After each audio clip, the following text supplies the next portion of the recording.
Well, it's October 22nd, 2015. Watching Back to the Future Part 2 is really weird now because it all takes place in the past.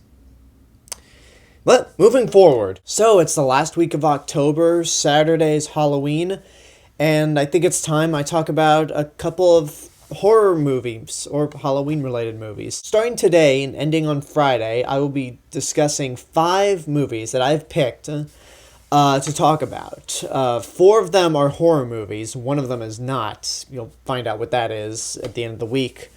And for these reviews, they're going to be spoiler reviews with the exception of one movie. And I'll tell you right now, they're not the same movie. But without further ado, let's jump into our first review.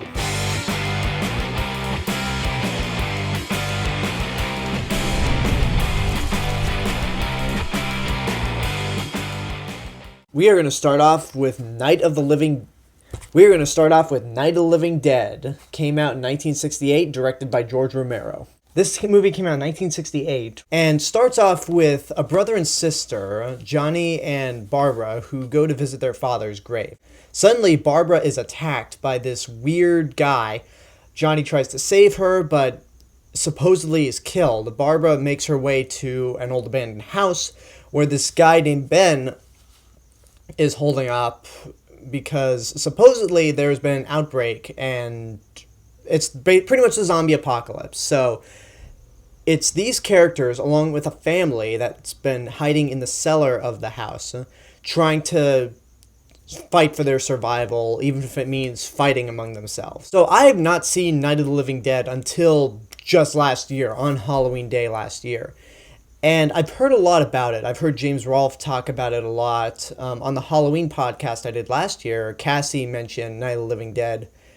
And I finally sat down and watched the movie and was very impressed. For 1968, this is a really pretty intense movie, I gotta say. I mean, obviously it's famous for starting up the zombie genre with movies like Dawn of the Dead, Day of the Dead, Shaun of the Dead, Zombieland, and the upcoming Scout's Guide to Surviving the Zombie Apocalypse. I'm curious how that will be. But it all started with Night of the Living Dead and George Romero. And one of the things that helps this movie become really frightening was, one, it was a low-budget movie, so it's independent. And the fact that it doesn't look too good, I think, adds to the suspense and terror, because the cinematography and the decision to shoot this in black and white makes this even creepier than it probably should be. The violence itself is pretty much it's not outdated, but we've seen a lot of super gory horror movies in the past decade or so, that this one is a little tame by comparison. But think about being in that theater in 1968. You had no idea what was coming. Like, you didn't expect flesh to be eaten. You didn't expect a child zombie to eat her own father and then stab her own mother to death. And this was actually the last horror movie to be released before the rating system came in. The rating system came out a month after Night of the Living Dead was released. And like before then, like any kid could go into the movie without a parent and you didn't know what was going to happen. Like, you really did not expect it. Now, I don't think that Night of the Living Dead was responsible for the rating system, because how could they come up with the rating systems in a month? I think the movie that mainly influenced the rating system, especially the R rating, was Bonnie and Clyde. This movie came out a year before Night of the Living Dead, and because Bonnie and Clyde at the end of the film get mowed down by machine guns, that was the main influence, probably, because nobody expected to see that. And nobody really expected Night of the Living Dead to be so gruesome. I mean, one of the other things it does that's pretty cool for its time is that it had a black man as your lead actor. He's the guy who's in charge. He's telling everyone what they should do. So that was pretty cool. There are a few points of the movie that are slow, but that just builds up the suspense and terror for when the zombies start attacking. And the zombies, there's not a lot of really strong practical makeup like there would be in something like Dawn of the Dead. But I think the fact that these zombies don't look very bloody or beaten up, I think that adds to the terror, that there are these mindless people that just look like regular human beings that are eating the flesh and killing people that are alive. Like, that's pretty horrifying, because I have this thing where, mainly after seeing Shaun of the Dead, I can't take zombies seriously anymore. I really don't find them scary.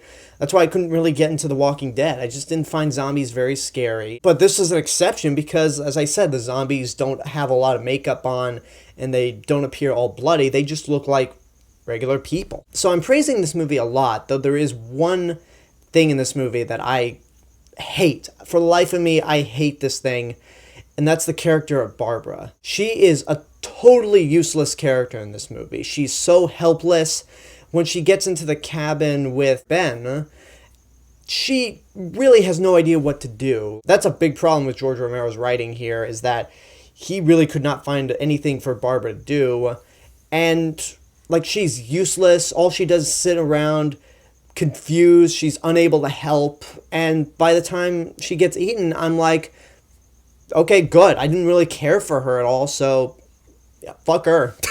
However, that does not take away from how great a movie Night of the Living Dead actually is. It's thrilling, it's horrific for its time, and it is responsible for creating the zombie genre.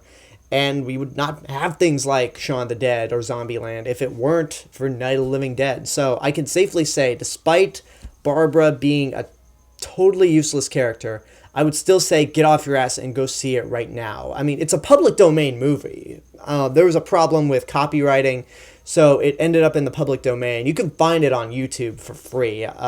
If it's still on YouTube, I'll put a link in the description below so you can watch the movie right now. But yeah, strong recommendation. And that's my review for Night of the Living Dead. Leave a comment and tell me what you thought of the movie. If you've seen it, what did you think? Like, subscribe, share with your friends. Don't forget to check out my official website, therealmrrobinson.com. And don't forget to follow me on Facebook, Twitter, Instagram, SoundCloud, and Periscope. And this is The Real Mr. Robinson telling you there is only one.